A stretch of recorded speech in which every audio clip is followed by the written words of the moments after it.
হাইলাকান্দিৰ অসম মিজোৰাম সীমান্ত সংযোগী পথৰ বিধ্বস্ত অৱস্থাক লৈ প্ৰতিবাদ ৰাইজৰ বেলাইপুৰ ফাইচেন সংযোগী পথছোৱাৰ জৰাজীৰ্ণ ৰূপক লৈ ক্ষুব্ধ অঞ্চলবাসী পথছোৱাৰ মেৰামতিৰ ক্ষেত্ৰত আজি পৰ্যন্ত কোনো ধৰণৰ ব্যৱস্থা গ্ৰহণ নকৰাৰ অভিযোগ বিভাগীয় কৰ্তৃপক্ষৰ বিৰুদ্ধে এই পথছোৱাই জিলাখনৰ লগতে সীমান্তৱৰ্তী কেইবাখনো গাঁৱৰ যোগাযোগৰ একমাত্ৰ পথ হিচাপে ব্যৱহৃত হৈ অহাৰ পৰিপ্ৰেক্ষিতত যাতায়াতৰ ক্ষেত্ৰত ব্যাপক সমস্যাৰ সন্মুখীন হৈছে সাধাৰণ জনতা স্থানীয় বিধায়ক তথা সাংসদক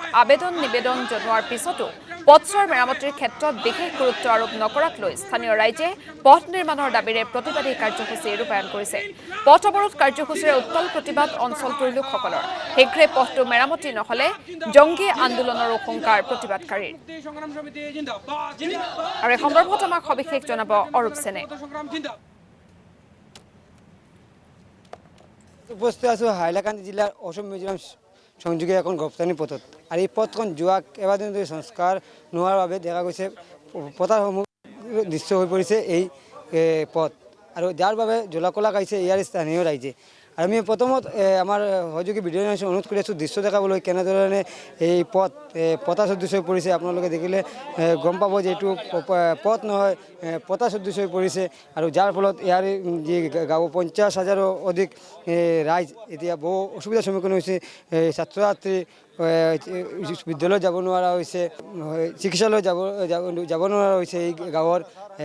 ৰাইজ আৰু যাৰ ফলত তেওঁলোকে আজি বাধ্য হৈ এই পথ অৱৰোধ কৰি প্ৰতিবাদ সাব্যস্ত কৰি আছে স্থানীয় ৰাইজ আৰু দল সংগঠনে আমি ইয়াৰ দল সংগঠনৰ পৰা কিছু কথা জানিবলৈ চেষ্টা কৰিম আৰু কি ক'ব যে কিমান দিনৰ পৰা এই পথখন সংস্কাৰ হোৱা নাই আৰু যাৰ ফলত কি অসুবিধাৰ সন্মুখীন হৈছে চাওক আমাৰ এই আসাম মিজোৰাম সীমান্ত এলেকা যিটো আমাৰ আছে এই এলেকাটো আমার দলচড়া পাইসেন বর্ডার ইন্টারস্টেট বর্ডার যেটা স্বাধীনতার ৭৫ বছর পার হওয়ার পিছতো আজিলৈকে আমাদের রাস্তাটো ভালকে হোৱা নাই আমাৰ ইয়াত প্ৰায় ৩৪,০০০ মান পপুলেশন আছে আমাৰ ল'ৰা ছোৱালী আছে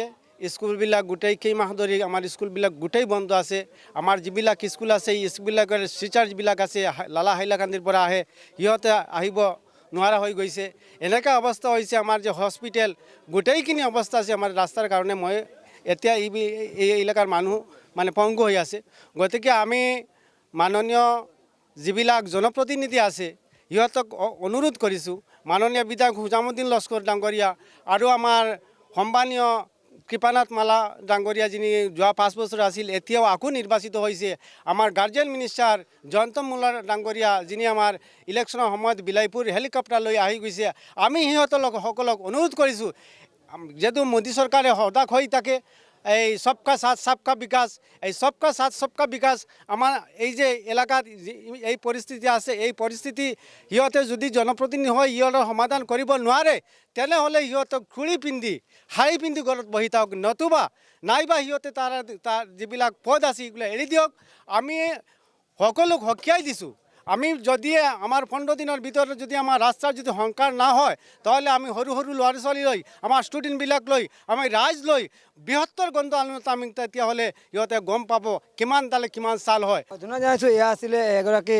ইয়াৰ স্থানীয় লোকৰ বাইছ আমাৰ লগত আন এগৰাকী সংগঠনৰ লোক আছে তেওঁৰ পৰা কিছু কথা জানিবলৈ চেষ্টা কৰিম কি ক'ব আসলে আপোনালোকে দেখিছে যে বিলাইপুৰ ফাইচন যেটো ৰোড এটো হলো মিজোৰাম সংযোগী এটা ৰাস্তা আজি 6 মাসৰ পৰা ইয়াৰ যিবিলাক স্কুল আছে তাত টিচাৰ আহিব পৰা নাই যিবিলাক হস্পিটেল আছে তাত নাৰ্ছ আহিব পৰা নাই আৰু সমিতিৰ যিবিলাক চাউল আছে